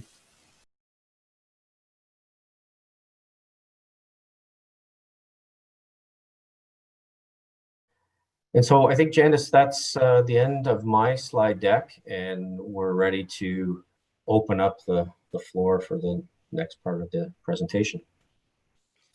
Great, thanks, Pete and Seth. That certainly generated. We already have 10 comments and questions in here, so I'll start. So I'll read the comment or question, and then one of the panel members will respond. The first comment is, hi, great stuff. How many of us are there? So are here. So we have 32 participants that are participating this evening, and this afternoon we had about 35. that had participated. The second question, regarding the map showing the study area, this floodplain extends into lakeshore. Can you indicate that this work is part of an overarching strategy? Yeah, well, I guess maybe I'll take that one. As I mentioned, we are working with the town of Lakeshore, the Conservation Authority there as well. So they are going through a similar but not identical study, and they are certainly looking at these very same issues. So what happens at the boundary, which is a very astute question, is very important, and floods don't know political boundaries. So as both of these studies progress, understanding how there are shared issues and challenges at the municipal border will certainly become part of the dialogue as we move down the road a bit. Thanks, Pete. The next question is, would you please mention the deadline for submission of comments? And that's with the comment sheet that's available on the Town of Tecumseh website. We will have that open until November 27th, and that certainly comments and questions will be taken until that time, just to give us give folks about 4 weeks to respond to that. The next question, would you please, hydrologists have established that infrastructure in most parts of the country is no longer performing at the level that it's supposed to. Because of the big changes that we've seen in extreme rainfall patterns due to warm clouds, hold and drop more water. Are we working with updated specs for 1 to 100-year storms? Yes, so I can take that one. As we discussed in the slides here tonight, the water levels that we're working with have been updated based on updated analysis of data, and are also including, they will be including a factor of projections for climate change influence. That will really form the basis for the flood scenarios that we look at through the course of this study. It will also form the basis for the recommendations that we make for infrastructure to ensure that it's performing up to those sort of future storms and future water levels. And a good example of that, as Pete mentioned, is things like these seawalls. They might be built well and they might be in good condition, but perhaps they're too low for the future storms that we might see. And assessing that will be a component of this study.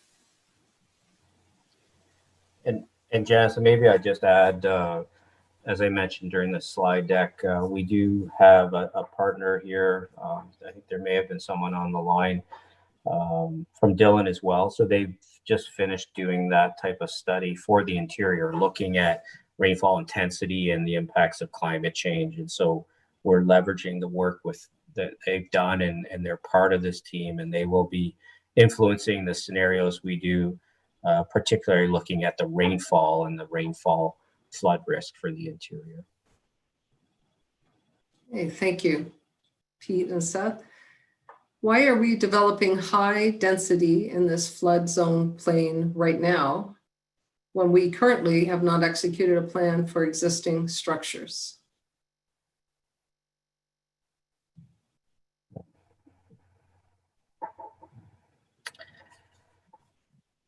Yeah, well, Janice, I'll just start maybe by saying that that's a planning decision. So that's not really something that maybe it's appropriate for Seth or I to discuss. That's not really what the discussion is about per se here. But in the longer term, we're trying to develop information that will provide detailed information on flood risk, so that decisions can be made potentially differently in the future. Okay, thank you, Pete. Shouldn't we have a moratorium on new builds along the shoreline?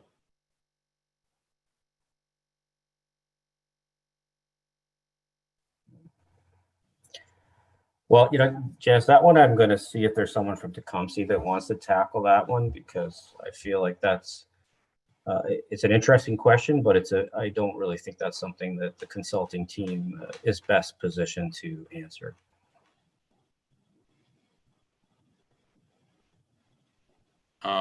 Peter? Yes. Janice, I'll take a stab at that just to start with, and it even just flows from the last question, I think. So I think one of the realities we just want to be sure that everybody's aware of is that there are current flood prone and flood regulations that pertain to the study area. Those are currently in effect. They relate to Conservation Authority regulations and so on. This study, I think, is intending to update that information and see if there are perhaps even higher risks. And of course, you're applying a climate change, test to it fundamentally.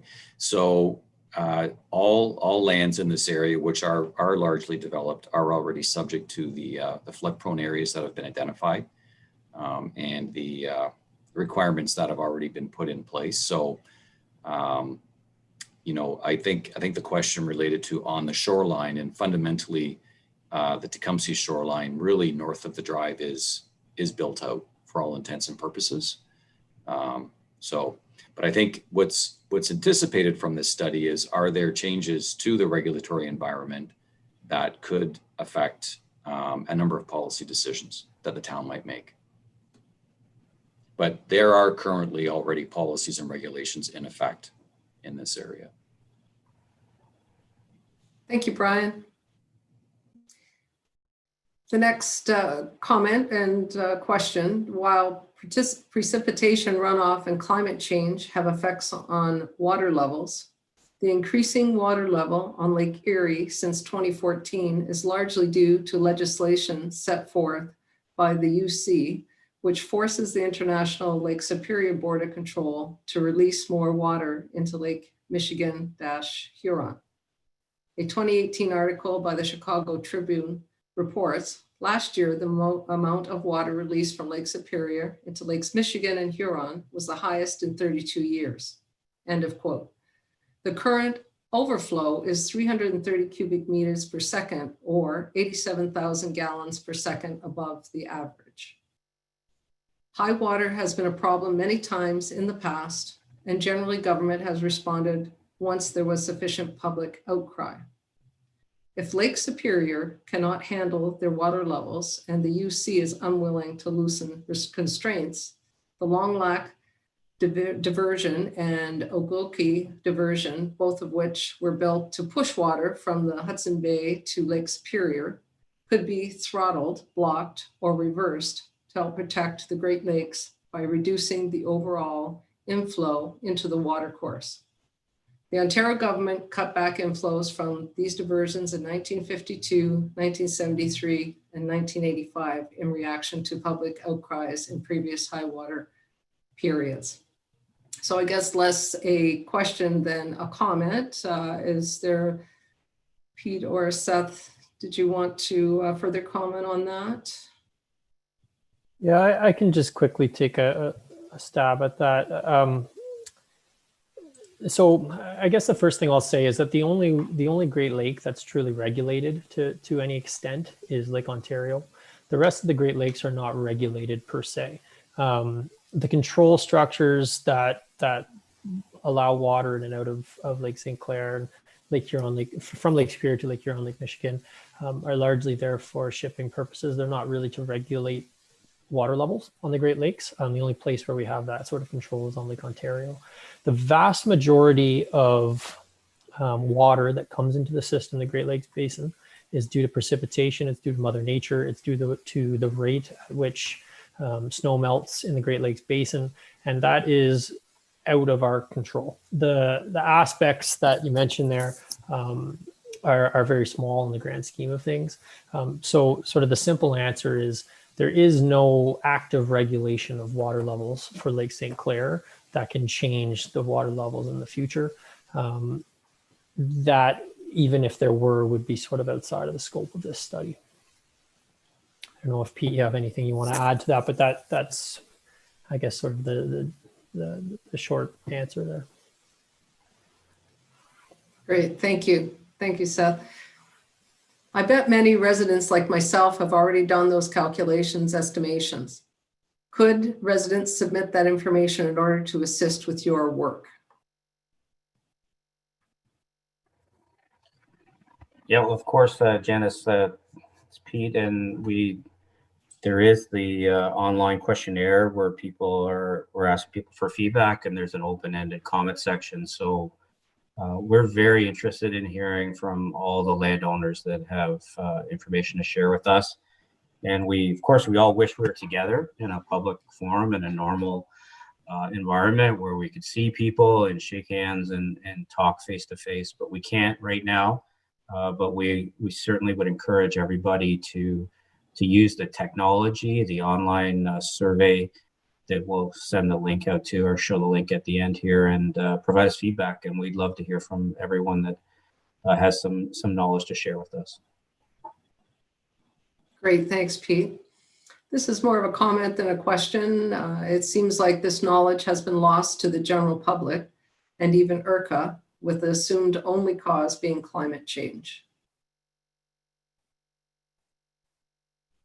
I think that was the tail end of the previous questions with respect to water supply into the Great Lakes Basin and Lake St. Clair in particular.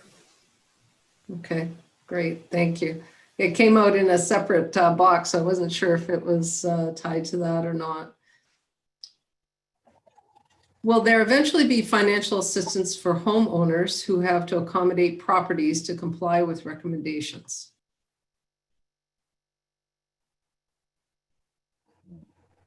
I'll take this one, Pete. At this point, we're still too far ahead too far, or not far enough along in the process to actually understand what the implications are or what repairs could be required. And, once that is more fleshed out, it all depends on if there's funding streaming available through the federal and provincial governments. All those types of things would have to be looked into at that time. But yeah, just too early on in the process right now to be considering how things would be paid for if mitigation measures are developed through this study. Thanks, John. Is it too soon to get an idea of what mitigation methods might be best for Tecumseh's shoreline? That's one question. And then second question, I know there's a second meeting planned in January 2021. How close is the town to rolling out a plan? So the first question, is it too soon to get an idea of what mitigation methods might be best for Tecumseh's shoreline? Yeah, I can take that. So the short answer is yes, it is too soon. There's a lot of technical work that still needs to be done. Between now and the next Public Information Center in early 2021, we will be generating concepts and adaptation strategies and risk mitigation strategies. How we evaluate those strategies and which ones ultimately are pushed forward will in large part rely on interaction with the stakeholders, the community, the town, et cetera, through the next Public Information Center and even the third Public Information Center. So there's still a lot of work to be done and a lot of interaction and feedback to be had before we get to that point where there's any semblance of rolling out a plan, for example. So the second part of that, and there was also another comment around what the timeline is for this project and how close is the town to rolling out a plan?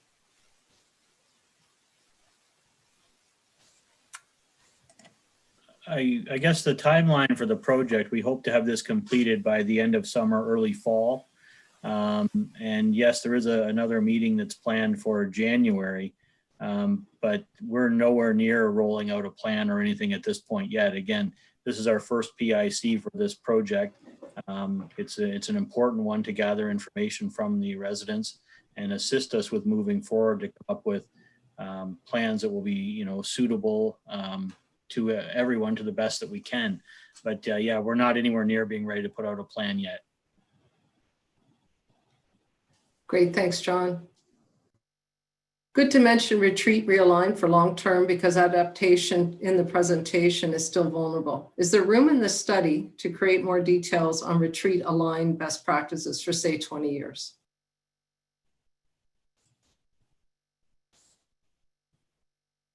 So it's Pete, and let me just, thanks for the comment.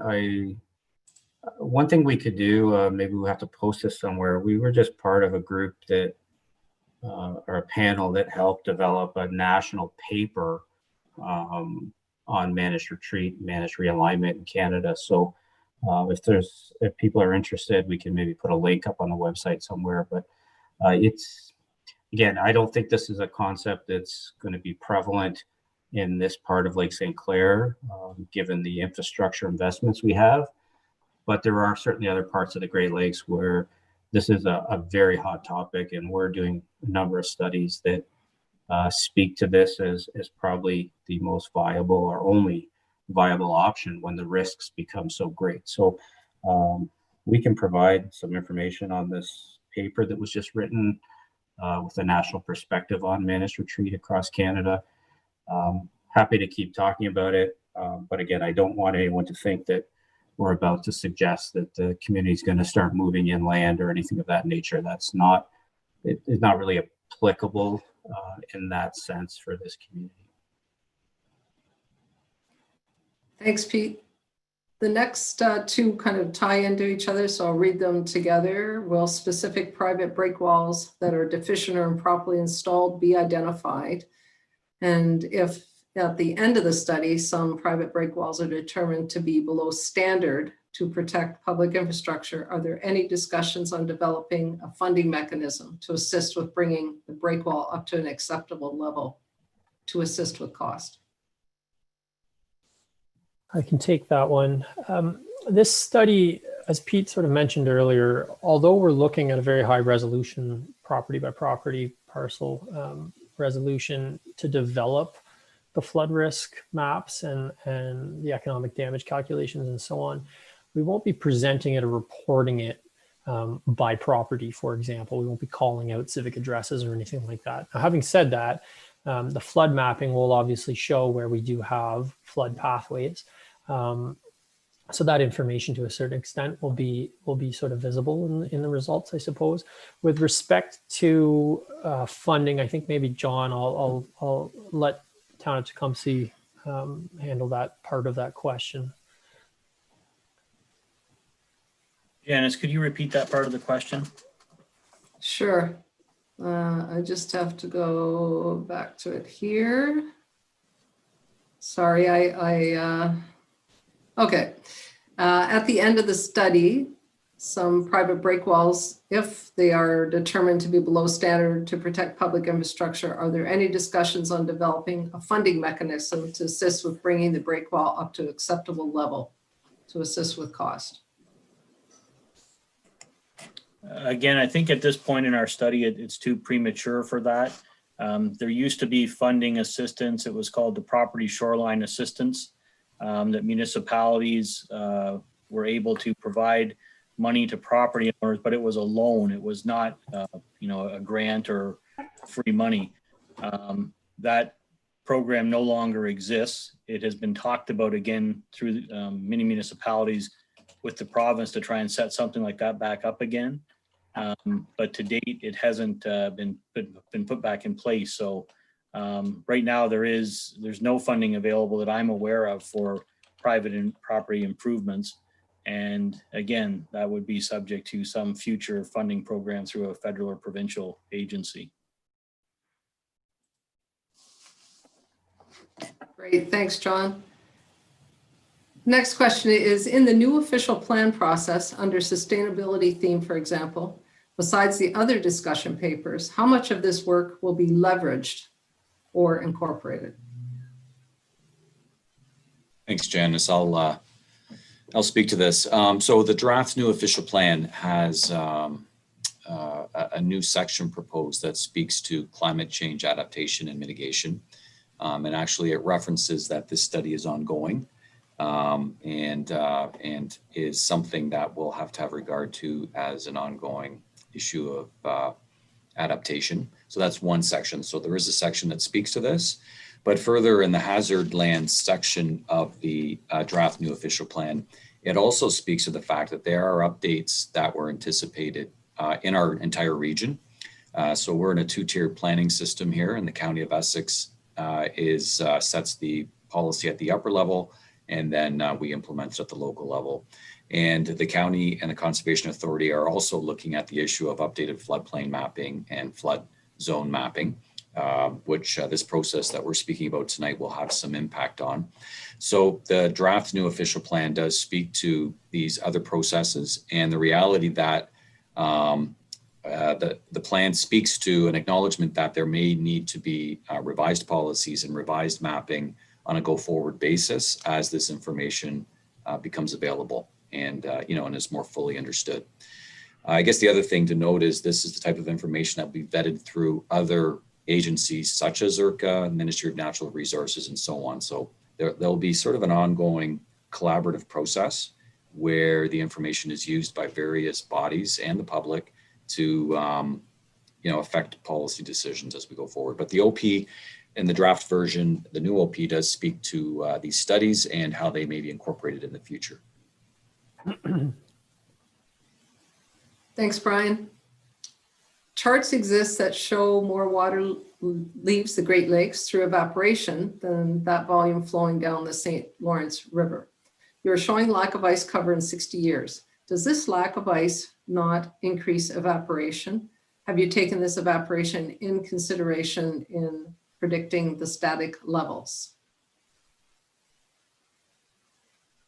Okay, let's Pete. I guess I'll take that one. So yes, without lake ice, evaporation can increase. So I think that's a good point.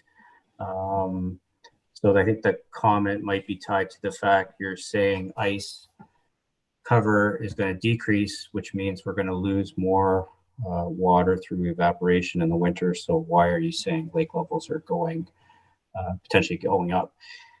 So I think it's an astute question, but I just want to emphasize, first of all, the research on future lake levels, integrating climate change. They have a very rigorous study that Environment Canada is leading. They're just about ready to release a draft report.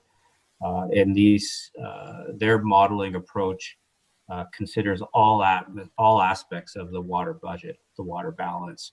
And so it considers rainfall, snowfall, soil moisture, overland flow, evaporation losses, evapotranspiration losses, outflow down the St. Lawrence. So all those factors are considered. And what that research is saying is that while we lose moisture because of evaporation, the rainfall is going to trump that loss and generate more inputs to the lake. So we certainly lose a lot more water down the river than St. Lawrence than we do through evaporation. That will continue. But the rainfall, this is the part of this water balance that is really becoming into focus now with all of the recent trends and the updated models, that it's going to rain more in the future. That's the best projection. And I have to emphasize projection.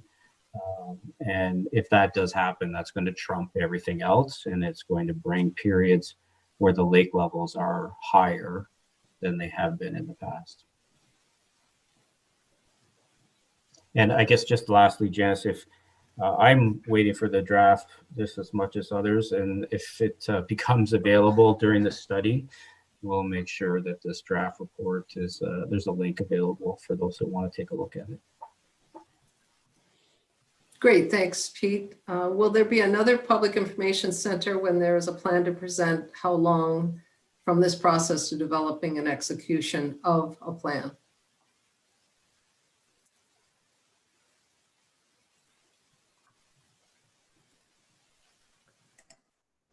I can take that one, Janice. There definitely will be, more public information centers. We indicated there's one in January. There'll be one more towards the end of the project. At that point, there will be a plan presented based on the deliverables from this study. This study, though, is coming up with mitigation options. It's not coming up with detailed design of mitigation options. And, once we find out what the issues are, if there are issues that need to be addressed, conceptual options will be presented through this study, but additional work would be required after this to come up with detailed designs as well as implementation. Implementation is a whole thing on its own that's separate from this study. And until we know what we actually have to do, we aren't in a position to move forward with an implementation strategy yet. So very good question. We just need to get through this study first before we can look at those next steps. John, this might be for you as well. And so stay on standby. For those that are already experiencing water erosion and damage due to water level rise over the summer, what resources are available to help repair properties? Okay, yeah, unfortunately, as I mentioned earlier, right now there are no funding streams available to help private property owners with this.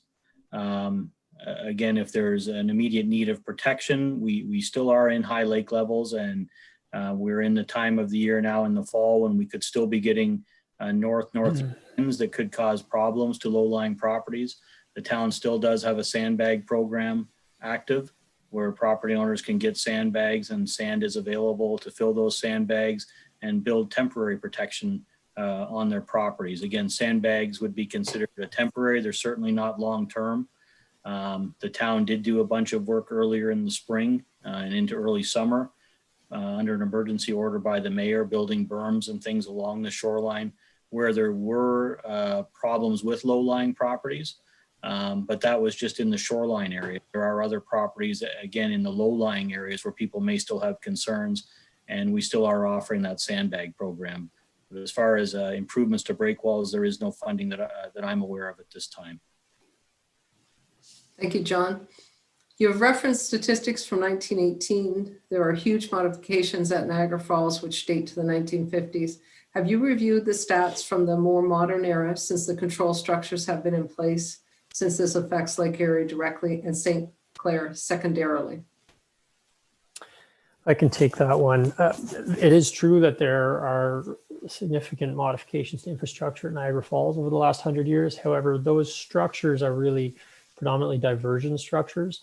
So what they do is they can take the water that's coming over the falls and divert a percentage of it in a different direction, predominantly for the purpose of hydroelectric power. It doesn't necessarily change the amount of water that flows from Lake Erie to Lake Ontario. That is largely controlled by the elevation of Niagara Falls, which has not changed in 100 years. So the impacts of diversion structures, for example, is minimal or negligible, I should say. Thanks, Seth. Does the town have the legal right to mandate shoreline residents to upgrade their seawall? Hi, Janice. It's Phil Bartnick here. I'll try to attempt to answer that question. So I guess earlier this year when we were faced with that emergency situation and we had to undertake some emergency works on certain properties, this question did come up with the town solicitor, and we believe that there are tools available through the Municipal Act, provided certain bylaws are passed well in advance, which would permit or allow the municipality onto private property or force private property owners to upgrade deficient or damaged breakwalls. Thanks, Phil. The final question, and then we'll need to move on to our three interactive questions. How might this study impact insurance coverage for properties?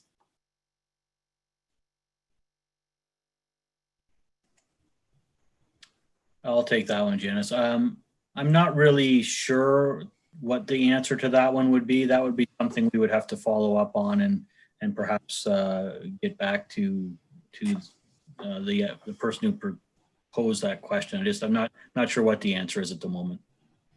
Okay, John, thanks. And just so that everyone participating knows, we do have a record of the questions, and we'll be including that in our in the feedback and the feedback we get from the online questionnaire, which we encourage you to fill out. And those next three questions are included in that survey that you'll find on the website.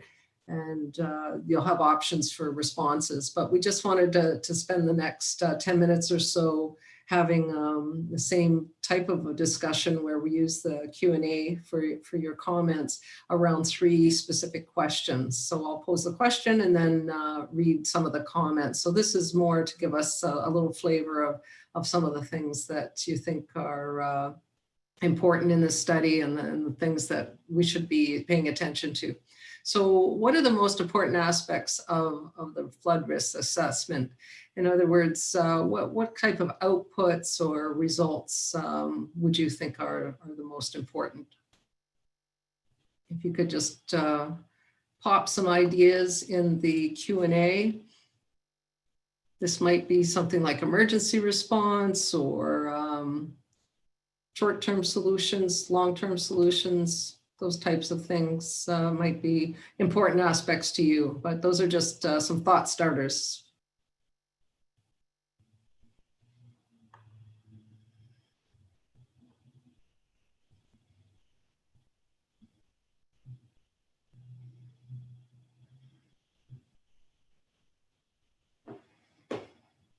I think some of the things that came out in already in our questions prior were the cost factors and certainly what different aspects of the avoid and protecting or accommodating, what some of those solutions might look like. Any comments here?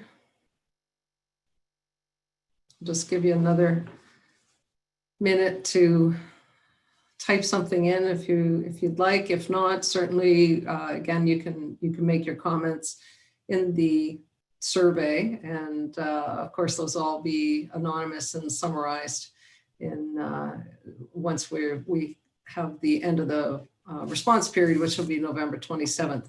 I do have one here. Important to confirm risk area susceptible to flooding to establish potential property impacts. Thank you.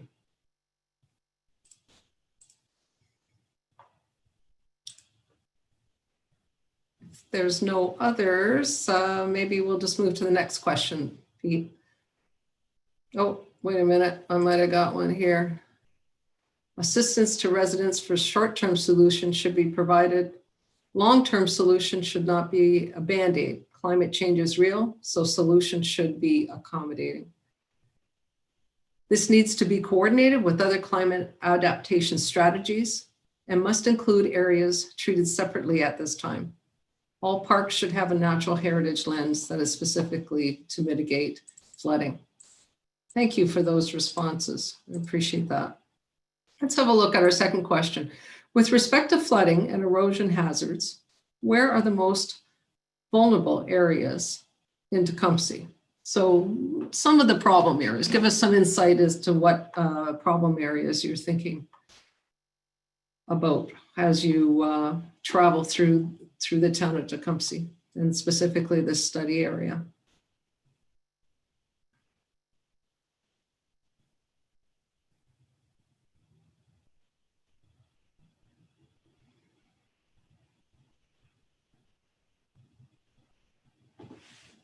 So this might be potentially, shoreline properties, the interior properties.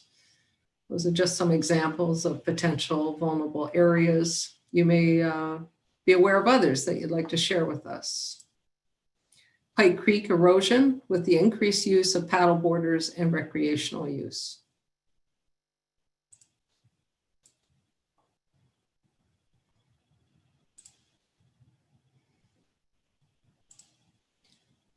Another response, older parts of town where the drainage tile was laid instead of storm sewer.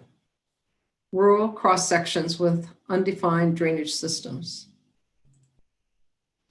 Another response, north of the tracks are most vulnerable.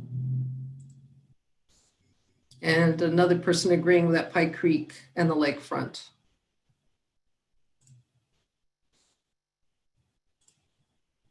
Are most vulnerable. Okay, let's look at our final question tonight. Oh, sorry, wait, one more before you go, Pete, to the next one. In short, the whole floodplain identified. problem on L'Esperance Road going over the tracks. Beyond the boundary, you have low Tecumseh Road problems. And another comment just came in, without a solid plan, we might not be here in 50 years, i.e. first 4 to 5 blocks of L'Esperance Road. Thank you for those responses. Okay, let's look at our final question then. What are your priorities when evaluating long-term solutions to flood risks in Tecumseh? So looking at what you would see as the most, the highest priority, I guess, when looking at those long-term solutions. So this might be, again, people have mentioned cost, overall costs, or the cost to landowners. Let's see, we have a response here. Property conservation. Any other thoughts on your priorities? Landowner costs for conservation measures.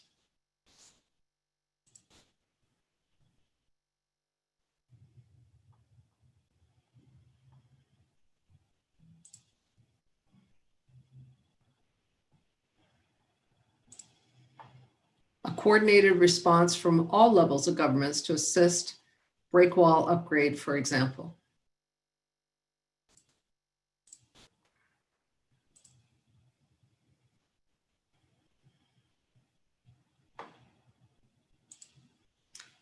Wildlife preservation should be considered with this long-term plan.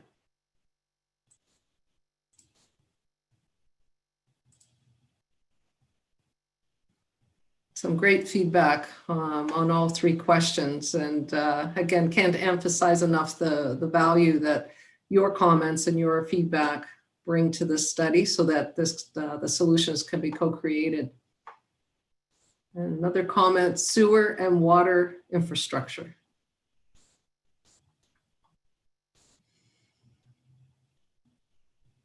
So I see our time is getting to the end of this webinar. Again, you will have the opportunity to add more to your comments that you've provided tonight and pose any additional questions you might have.